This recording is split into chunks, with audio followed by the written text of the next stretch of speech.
Yaa obboleeyyan hireen jireenyaa gargar nu baafte barii faccaane addunyaarraa Dubaay Kuweet Qatarii Suudiidhaa fi Suudaan fa'aa ammaasis biyya Masrii Keeniyaa fi Jabuutii walgeenya barraa baarii Keeniyaa fi Jabuutiin walgeenya barraa baarii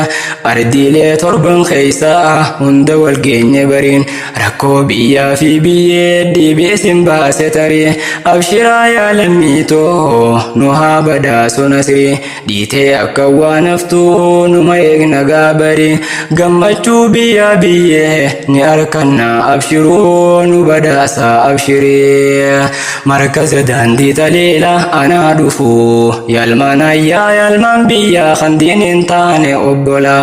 islaamummaan miidhagsituu bareechituu ibsituu gooloo wallaalaa caayaadiin gaaddisa keenya gaarii markaza daandii taliila barsiisaa sunnaa rasuulaa.